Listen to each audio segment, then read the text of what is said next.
Good morning class. ધોરણ 9 વિષય વિજ્ઞાન ચેપ્ટર 5 સજીવના પાયાનો એકમ કે જેની અંદર આજે આપણે આ ચેપ્ટરના છેલ્લા ટોપિક ની આપણે ચર્ચા કરીશું। કોષીય અંગિકાઓમાં હવે એક બાકી રહ્યું છે કે જેનું નામ છે રસ ધણીઓ। તમને દરેકને ખબર છે કે કોષની અંદર જે જુદી જુદી અંગિકાઓ આવેલી છે કોષીય અંગિકાઓ તેનું કોષમાં જુદું જુદું કાર્ય હોય છે। અત્યાર સુધી આપણે જેટલી પણ કોષીય અંગિકાઓનો અભ્યાસ કર્યો તેમાં તમને ખ્યાલ આવી ગયો હશે કે રિબોસોમ્સ, લાઇસોસોમ્સ, અંતઃકોષ રસજાળ તમામ પ્રકારની જે કોષીય અંગિકાઓ છે તે કોષમાં તેનું સ્થાન, તે શું કાર્ય કરે છે તે દરેક વસ્તુ આપણે સમજ્યા। હવે રસધાનીની આપણે ચર્ચા કરી કે રસધાનીઓ ઘન કે પ્રવાહી પદાર્થોનો સંગ્રહ કરતી કોથળી જેવી રચના હોય છે। હવે કોષ છે તે જીવંત રહેવા માટે શરીરમાંથી પોષણ, ઓક્સિજન અને કાર્બન ડાયોક્સાઇડ અને પાણી નું કોષ રસપટલ દ્વારા વિનિમય કરે છે, આપલે કરે છે। તમે બધાએ તે જાણો છો। હવે કોષ પોતાની રીતે જે પોષણ મેળવશે તેમાંથી જરૂરી ઊર્જાનો ઉપયોગ કરીને વધારાની જે ઊર્જા છે તે ઘન સ્વરૂપે અથવા પ્રવાહી સ્વરૂપે કોષની અંદરના ભાગમાં સંગ્રહ થશે। તો જે જગ્યાએ તેનો સંગ્રહ થશે તે જગ્યાને કહેવામાં આવે છે રસધાની। રસધાની છે તે પ્રાણી અને વનસ્પતિ બંને કોષમાં જોવા મળશે, પરંતુ સાઈઝની વાત કરવામાં આવે તો પ્રાણીઓમાં જે રસધાનીનું કદ હોય છે તે નાનું હોય છે, જ્યારે વનસ્પતિ કોષમાં કોષનું જેટલું કદ હશે એ કોષના કુલ કદના 50 થી 90% જેટલો ભાગ છે તે રસધાની દ્વારા રોકવામાં આવે છે। એટલે કહેવાનો મીનિંગ શું છે કે વનસ્પતિ કોષમાં મોટા ભાગનો વિસ્તાર રસધાની દ્વારા આવૃત થયેલો હોય છે, જ્યારે પ્રાણી કોષમાં તેનું જે કદ હોય છે તે નાનું હોય છે। વનસ્પતિ કોષોમાં રસધાનીઓ કોષીય દ્રવ્ય દ્વારા ભરેલી હોય છે, જે કોષને આસંતા કહે છે। તમને બધાને ખબર હોય તો આપણા શરીરમાં જેમ 60 થી 65% પાણીનો ભાગ છે, હવે એક વસ્તુ તમે ધ્યાનમાં રાખજો કે 60 થી 65% પાણીના ભાગમાં કોષમાં રહેલું જે કોષરસ પ્રવાહી સ્વરૂપે છે તેનો પણ સમાવેશ થાય છે। તો એવી રીતે વનસ્પતિ કોષોમાં જે 50 થી 90% ભાગ રોકાયેલો છે તેમાં પણ મોટા ભાગનો જે કોષીય દ્રવ્ય હશે તે પ્રવાહીથી ભરેલું હશે અને તેને આસંતા અથવા તો બરડતા કહેવામાં આવે છે। વનસ્પતિ કોષોમાં કયા પ્રકારના જે ઘન અને પ્રવાહી જે ઘટકો છે તેનો સંગ્રહ થાય છે તો એમિનો એસિડ, શર્કરા, વિવિધ પ્રકારના કાર્બનિક એસિડ તેમજ પ્રોટીનનો સંગ્રહ છે તે વનસ્પતિ કોષની જે રસધાની છે તેમાં થાય છે। હવે તમને એવો પ્રશ્ન થાય કે કાર્બોદિત, પછી એમિનો એસિડ, વિટામિન આ બધું મળે ક્યાંથી? જો વનસ્પતિ તો પોતાની પ્રકાશ સંશ્લેષણની જે ક્રિયા છે તેના દ્વારા આ બધી વસ્તુ છે તે મેળવી છે। તો પ્રાણીઓમાં જે એમિનો એસિડ છે તે હકીકતમાં પ્રોટીન દ્વારા મેળવવામાં આવે છે કે જે આપણે કઠોળ વર્ગની વનસ્પતિ ખાઈએ તેના દ્વારા મળે છે। પછી કાર્બોદિત શર્કરાની જો વાત કરવામાં આવે તો ગોળ, આ ઉપરાંત વિવિધ શેરડી, વિવિધ પ્રકારના ધન ધાન્ય અને જે ધાન્ય જેટલા છે તેનો તમે ખોરાક તરીકે ઉપયોગ કરો તો તેમાંથી તમને જે વિવિધ પ્રકારના કાર્બોદિત શર્કરા પદાર્થો છે તે મળે છે। વિટામિનની વાત કરવામાં આવે તો વિટામિન શેમાંથી મળે તો પાલક, જે વિટામિન માટે જુદા જુદા પ્રકારના જે ફળો, આ ઉપરાંત ધન ધાન્ય અને ઘણી વખત કોકને વિટામિનની ઉણપ હોય તો તે ઉણપ દૂર કરવા માટે ડોક્ટર દ્વારા જે તે જે મેડિસિન છે તેનો પણ ઉપયોગ કરવામાં આવે છે. હવે અમીબા જેવા એકકોષીય સજીવો ખોરાકનો સંગ્રહ કરતી રસધાનીમાં ખોરાકના દ્રવ્ય ધરાવે છે.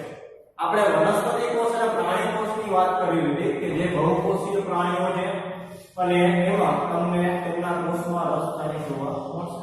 પરંતુ જે એકકોષીય સજીવો છે અમીબા, તેની અંદર પણ ખોરાકનો સંગ્રહ કરતી જે કોષીય અમિકા છે તે રસધાની છે. કેટલાક એકકોષીય સજીવો વિશિષ્ટ પ્રકારની રસધાની ધરાવે છે. કેવી રીતે વિશિષ્ટ પ્રકારની તે તમને કહું તો જરૂરિયાત મુજબની જે ઊર્જાનો સંગ્રહ તે પોતે કરે છે. આ ઉપરાંત જે વધારાના ઘટકો હોય છે, બિનજરૂરી ઘટકો અને જે પાણી હોય છે તેનો તે નિકાલ કરે છે. એટલે આવી રીતે ખોરાકનો સંગ્રહ કરતી જે કોષની અંદર કોષીય અમિકા છે તે રસધાની છે. ઓકે, અહીંયા આપણે કોષીય અંગિકાઓ કોષની અંદર કેવી રીતે કાર્ય કરે છે તેની ચર્ચા કરેલી. હવે તેના પછીનો ટોપિક છે તે ચાલુ કરીએ.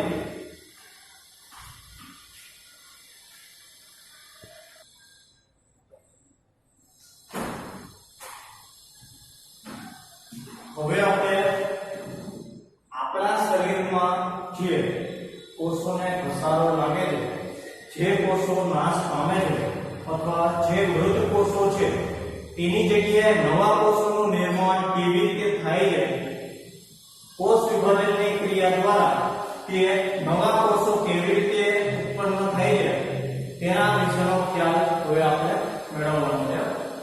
તમને દરેકને ખ્યાલ છે કે જેમ મનુષ્ય જન્મે છે, જીવે છે અને મૃત્યુ પામે છે, તેમ કોષો છે તો કોષોમાં પણ જન્મ, આ ઉપરાંત કોષો પણ એક સમય સુધી તે પોતાની જાતને ટકાવી રાખે છે અને અમુક સમય પછી તે કોષો નાશ પામે છે.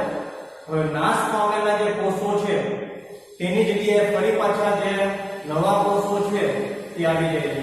આપણા શરીરમાં જુદા જુદા કોષો દ્વારા બનેલી જુદી જુદી પેશીઓ છે. તો મનુષ્યનું સરેરાશ જેટલું આયુષ્ય હશે એટલા આયુષ્યમાં ઘણા બધા જે જૂના કોષો છે તે નાશ પામતા જાય છે અને તેની જગ્યાએ જે નવા નવા કોષોનું નિર્માણ છે તે થતું જાય છે. તો તે કેવી રીતે થાય છે તે હવે આપણે સમજવાનું છે.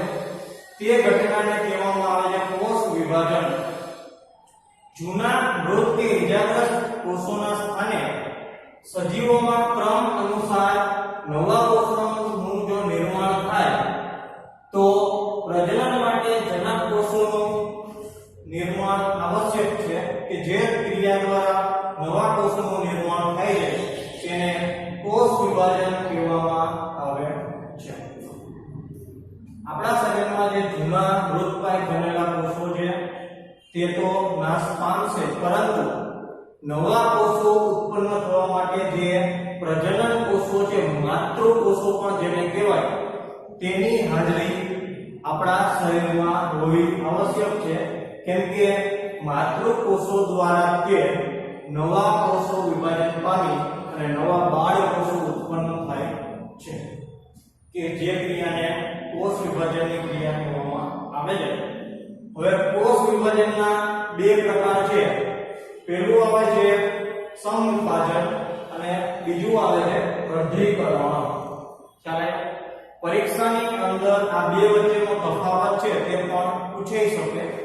એટલા માટે જે કોષ વિભાજનની ક્રિયા છે કે જેના બે પ્રકાર છે, પેલું સમવિભાજન, એમાં કયા મુદ્દા આવે, અર્ધીકરણ, એમાં કયા મુદ્દા આવે તે હવે આપણે સમજવાનું છે. સૌપ્રથમ સમવિભાજન જે કોષ વિભાજનની ક્રિયા છે તે સમજીએ.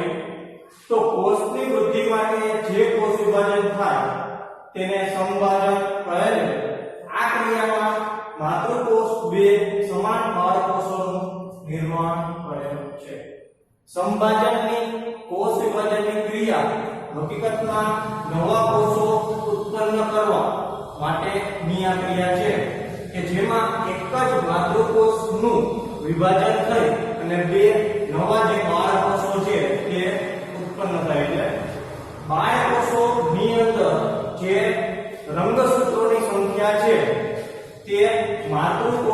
જેટલી હોય છે। કેમ કે તમને એક વસ્તુનું ખ્યાલ રાખવો જોઈએ કે આ માતૃકોષ છે, તો માતૃકોષની અંદર ધારો કે 6 રંગસૂત્ર હોય, તો જ્યારે આ કોષનું વિભાજન થાય અને બે નવા બાળકોષ બને તો બે પાસે તંત્ર રંગસૂત્ર જોશે। એટલે કહેવાનો નહીં કે માતૃકોષ પાસે જેટલા રંગસૂત્રોની સંખ્યા હોય એટલા તે બે નવા બાળકોષોના રંગસૂત્રોનો સરવાળો કરશો તો બેના રંગસૂત્રોની સંખ્યા કેવી થશે? સરખી થશે। નંબર 2 કે એક જ કોષમાંથી બે નવા કોષ બને છે, માટે આ પ્રકારની ક્રિયાને સમભાજનની કોષ વિભાજનની ક્રિયા કહેવામાં આવે છે। આ પ્રકારની ક્રિયા ઉપયોગી શું છે? તો તે સજીવોમાં વૃદ્ધિ અને સમારકામમાં ઉપયોગી છે।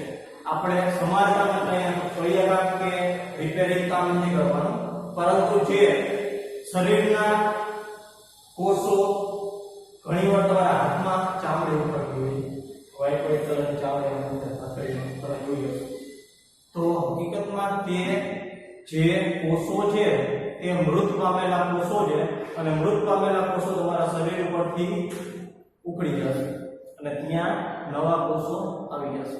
એટલે આ રીતે જે જૂના કોષો નીકળી જાય છે તેની જગ્યાએ નવા કોષો આવે તો તેને કહેવાય સમારકામ। એટલે આ પ્રકારની જે ક્રિયા છે તે સમભાજનની ક્રિયા દ્વારા આપણા શરીરમાં સતત નવા કોષોનું જે નિર્માણ છે તે થતું રહે છે। હવે પ્રાણી અને વનસ્પતિમાં પ્રજનન અંગો અથવા તો પેશીના નિયત કોષો દ્વારા જન્યુ કોષોનું નિર્માણ થાય છે કે જે ફલન પામીને સંતતિનું નિર્માણ કરે છે, જેને અર્ધીકરણ કહેવામાં આવે છે। હવે કોષ વિભાજનની જે બીજી ક્રિયા છે તેને અર્ધીકરણ કહેવામાં આવે છે, કે જે મોટે ભાગે વનસ્પતિ અને પ્રાણીઓમાં જોવા મળે છે। તમને દરેકને ખ્યાલ છે કે વનસ્પતિમાં જે કોષ વિભાજનની ક્રિયા છે તમે ધોરણ 8 માં ભણી લો કે પરાગાશય ઉપર જઈ અને બીજાશયમાં જાય અને બીજાશયના અંડાશયમાં તેનું ફલન થઈ અને નવા જે પુષ્પો છે તેનું શું થઈ જાય? તો ઉદ્ભવ થાય છે। પુષ્પો છે તે હકીકતમાં નવા કોષો છે। એવી રીતે જે પ્રાણીઓ હોય છે તો પ્રાણીઓ પણ પ્રજનન અંગો ધરાવે છે। તો આવી રીતે વનસ્પતિ અને પ્રાણીઓની અંદર જુદા જુદા જે પેશીના નિયત કોષો છે તે ભેગા થઈ અને જન્યુ કોષો એટલે કે નવા બાળ કોષોનું નિર્માણ કરે છે, અને આ જે બાળ કોષો છે એનું ફલન થાય। ફલન એટલે ધીમે ધીમે સમય જતા તે કોષો છે તે વિભાજન પામતા જાય અને એક શરીરની રચના કરે છે। તો આ પ્રકારે તે નવા જે બાળ કોષો છે તેનું નિર્માણ કરે છે। આ પ્રક્રિયાને અર્ધીકરણની પ્રક્રિયા કહેવામાં આવે છે। અર્ધીકરણ દ્વારા વિભાજન પામે ત્યારે 4 નવા કોષોનું નિર્માણ કરે છે। પોઈન્ટ આવી ગયો। જેમ સમભાજન કોષ વિભાજનની ક્રિયામાં એક જ કોષમાંથી બે જુદા જુદા બાળ કોષો ઉત્પન્ન થતા હતા, એવી રીતે જે અર્ધીકરણની ક્રિયા છે તેમાં જે નવા બાળ કોષો ઉત્પન્ન થશે તેમાં તમને 4 નવા બાળ કોષો મળશે। ખ્યાલ આવ્યો? અહીંયા 2 મળશે સમભાજનમાં, કે અર્ધીકરણમાં 4 મળશે। આમાં રંગસૂત્રોની જે સંખ્યા હોય છે તે માતૃકોષોમાં રહેલા રંગસૂત્રોની સંખ્યા કરતા અડધી હોય છે। એટલે તમારે 3 મુદ્દા ફરજિયાતપણે સમભાજન અને અર્ધીકરણમાં જોવાનું છે। તો પહેલો મુદ્દો સમભાજનમાં આવશે કે એક જ માતૃકોષમાંથી બે નવા બાળકોષ ઉત્પન્ન થાય અને કોષ વિભાજનની ક્રિયા થાય તેને સમભાજન કહેવામાં આવે છે। તો એની અંદર અર્ધીકરણ આવશે કે પ્રાણી અને વનસ્પતિ કે જેની અંદર પ્રજનન અંગો અથવા તો નિયત પેશીના કોષો દ્વારા આ પ્રકારે ફલનની ક્રિયા થઈ અને બે નવા જે બાળકોષો ઉત્પન્ન થઈ જાય તેને અર્ધીકરણ કહેવામાં આવે છે। આ ઉપરાંત બીજો પોઈન્ટ સમભાજનમાં જોઈએ તો બાળકોષોમાં રહેલા જે રંગસૂત્રોની સંખ્યા છે તે માતૃકોષોમાં રહેલા રંગસૂત્રો જેટલા હશે, જ્યારે અર્ધીકરણમાં રંગસૂત્રોની સંખ્યા જે બાળકોષોમાં હશે તેના કરતા માતૃકોષમાં રહેલી રંગસૂત્રોની સંખ્યા કરતા અડધી સંખ્યા તમને બાળકોષોમાં જોવા મળશે. અને ત્રીજો મુદ્દો છે કે સમવિભાજનની ક્રિયા એ શરીરમાં વૃદ્ધિ અને સમારકામમાં ઉપયોગી છે, જ્યારે અહીંયા જે અર્ધીકરણની ક્રિયા દ્વારા નવા સંતતિ એટલે કે એક શરીરની રચના થઈ અને એક શરીરની રચના થઈ. એટલે આવી રીતે સમભાજન અને અર્ધીકરણનો જે તફાવત છે તે પણ તમે લખી શકો છો.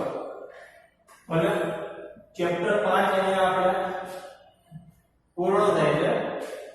તારીખ 29 અને 30 જુલાઈએ વિજ્ઞાનની પહેલો પાઠ અને પાંચમો પાઠ કે જેની એક્ઝામ છે તમને ગ્રુપની અંદર ઘરે શીખીએ નામની એક પીડીએફ મોકલાવેલી છે કે જેની અંદર ગણિત અને વિજ્ઞાનના ક્વેશ્ચન આપેલા છે. હવે તમે દરેક જણે જો ફેરબુકની અંદર તો તમારે ચેપ્ટર 5 લખવાનું જ છે, પણ સાથે જે ઘરે શીખીએ પીડીએફ ની અંદર જે ક્વેશ્ચન આપેલા છે એ ક્વેશ્ચન પહેલા પાઠના અને પાંચમા પાઠના ફરજિયાત એની એક અલગથી બુક બનાવી અને તે ક્વેશ્ચન રીડ કરવાના રહેશે, કેમ કે તે જ ક્વેશ્ચનમાંથી જે મોટા ભાગના તમારી જે 25 માર્કની એકમ કસોટી છે પ્રશ્ન તેમાંથી હશે. એટલે તમે તે પીડીએફ માં રહેલા જે ક્વેશ્ચન છે તે તૈયાર કરશો એટલે તમને ખ્યાલ આવી જશે કે કયા ટાઈપના પ્રશ્નો અંદરથી પૂછાઈ શકે.